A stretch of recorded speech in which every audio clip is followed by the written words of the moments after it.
Muchas gracias, Doc, y muchas gracias con todos. Para mí es un honor formar parte de la sociedad y bueno, esta noche hacer una breve revisión sobre este síndrome de dolor miofascial, un desafío diagnóstico. Mi nombre es Alejandra Méndez.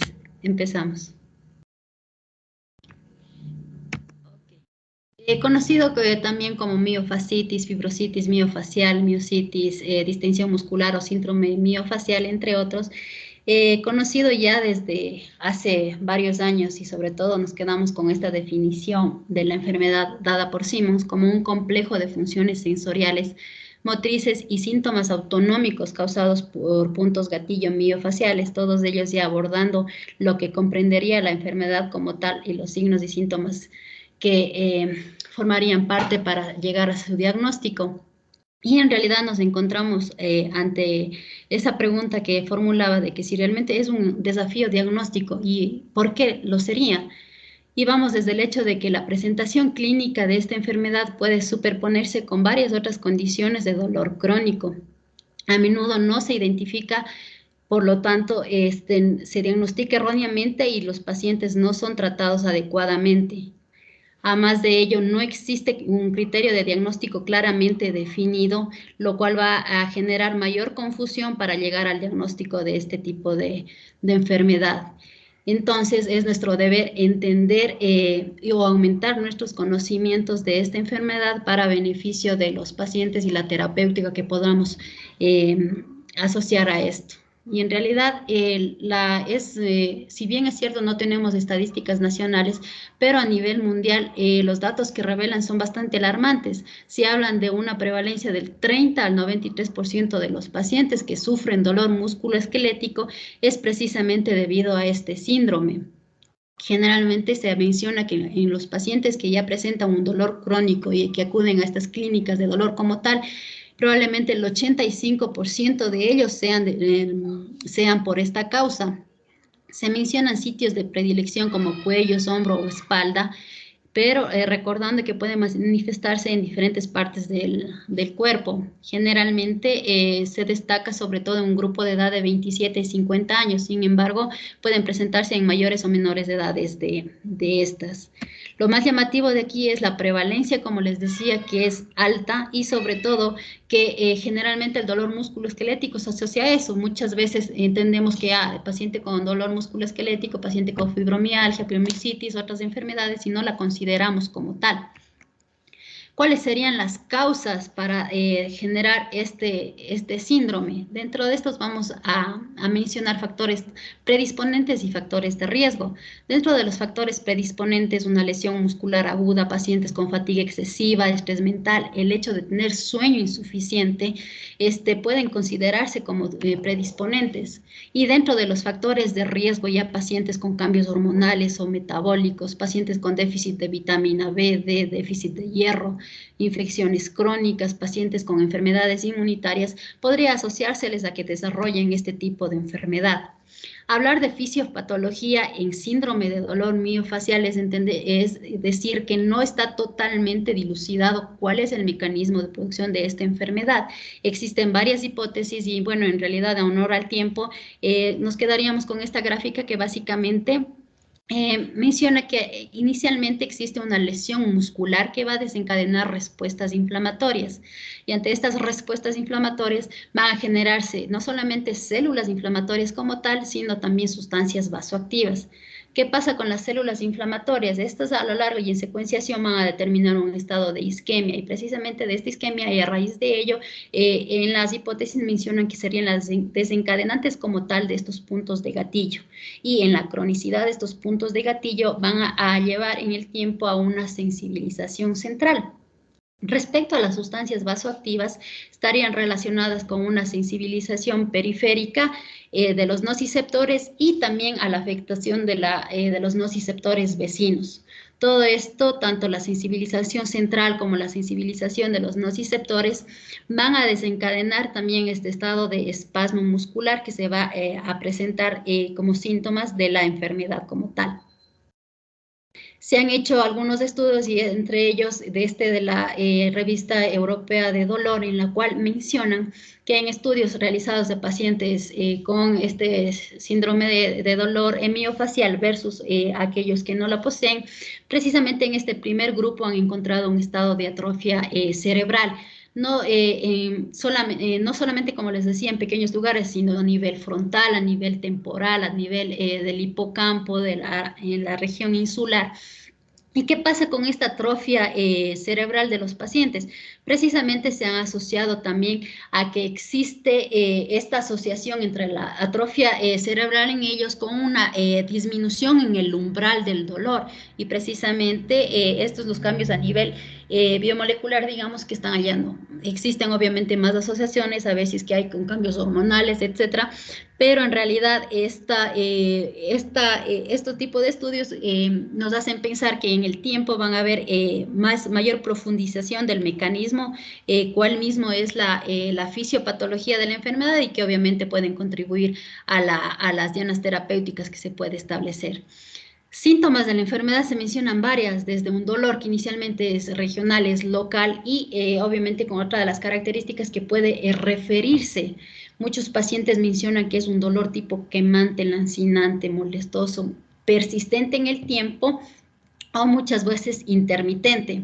Al mismo tiempo pueden presentarse pacientes con rigidez, disminución del rango de movimiento, pacientes con trastornos autonómicos como sudoración, palidez, pacientes que presentan trastornos propioceptivos como mareo, sensación de caída, pérdida del equilibrio. Y obviamente se va a asociar con trastornos mentales como la depresión. Pacientes que tienen una mala calidad del sueño, obviamente van a tener una mala calidad de vida. Si se mantienen a lo largo del tiempo, van a empeorar tanto sus síntomas físicos como psicológicos.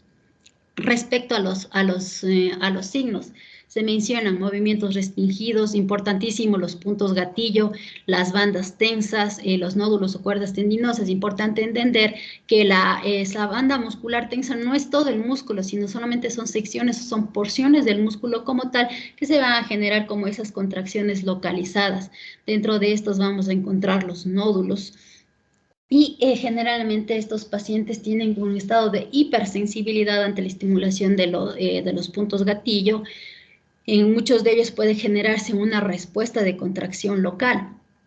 Como vemos, son varios los signos y los síntomas que vemos dentro de esta enfermedad y para forma de ir focalizando nos quedaríamos con una banda palpable en el músculo, pacientes que presentan puntos gatillos y sobre todo esa característica de dolor referido ante la estimulación de dichos puntos. Entonces, ¿qué son los puntos gatillo o trigger points? Son realmente áreas muy pequeñas en la región del músculo que son hipersensibles ante la estimulación, que pueden generar un dolor local, un dolor referido, fenómenos autonómicos como vasodilatación, lagrimeo, sudoración, cambios en la temperatura, etc.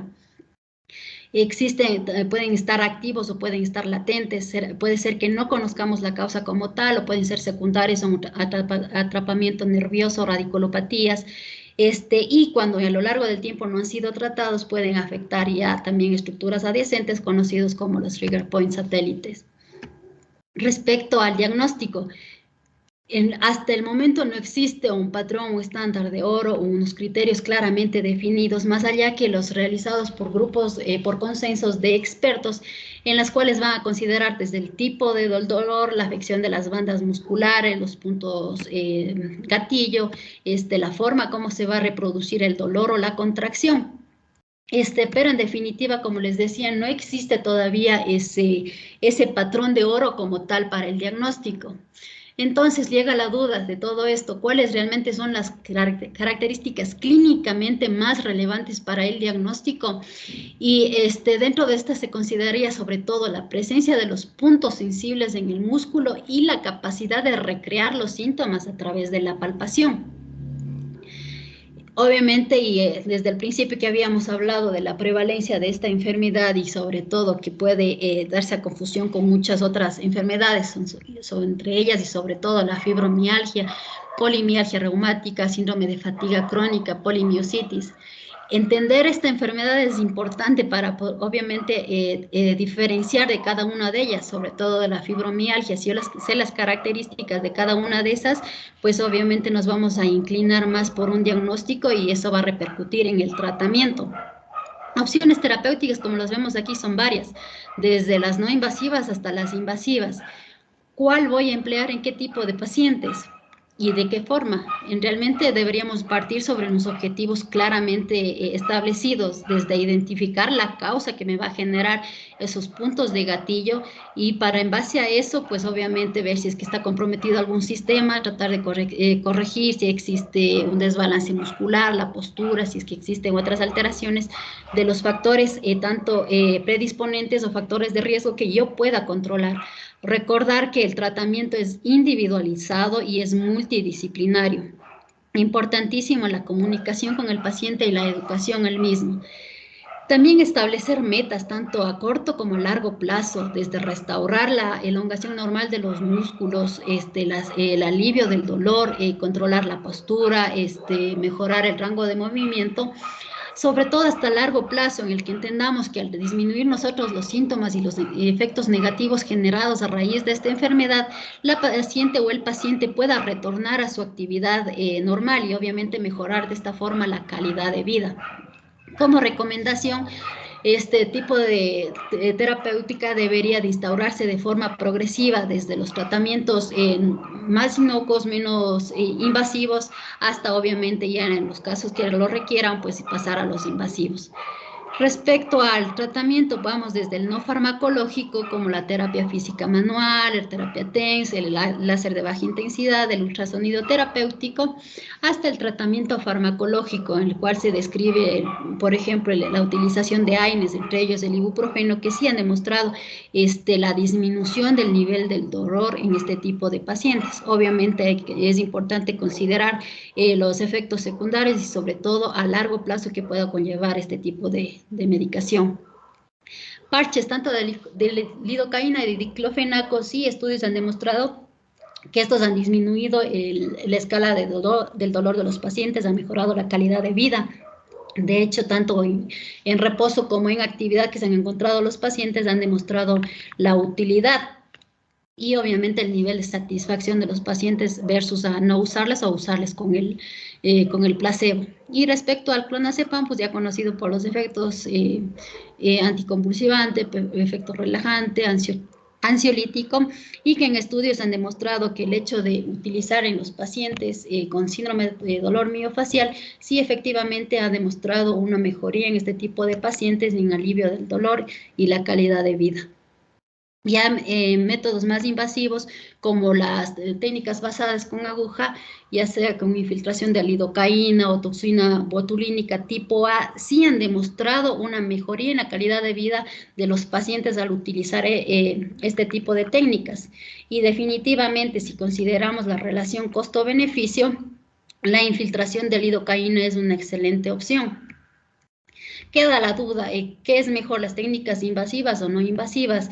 Y en estudios como el que se presenta determinan que el hecho de utilizar tanto invasivas como no invasivas sí van a favorecer al tratamiento del paciente.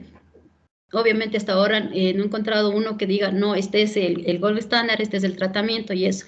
Obviamente el tratamiento sigue siendo individualizado y dependiendo de las condiciones o en qué estado, en qué curso está la enfermedad del paciente. Si son síntomas leves, podría considerar desde rehabilitación y fisioterapia a pacientes ya con un curso mucho más crónico de la enfermedad o con síntomas más graves, más incapacitantes, considerar otro tipo de terapéutica como la acupuntura, ablación percutánea, terapia psicológica fundamental para el apoyo de ellos. En definitiva, podríamos concluir que el síndrome de dolor miofacial es una entidad muy prevalente, sigue siendo subdiagnosticada y por lo tanto subtratada. No existe un examen auxiliar que nos ayude o que sea un gol estándar, digamos, para el diagnóstico. Por lo tanto, la historia clínica y el examen físico de los pacientes se vuelven nuestros mejores aliados para determinar la enfermedad como tal y a raíz de ello, pues se vuelve imprescindible conocer y entrenarnos en la detección de los puntos gatillo. Para el tratamiento de los pacientes, lo importante es la identificación precoz, buenos hábitos de vida y el ejercicio serían la clave para la recuperación de estos pacientes.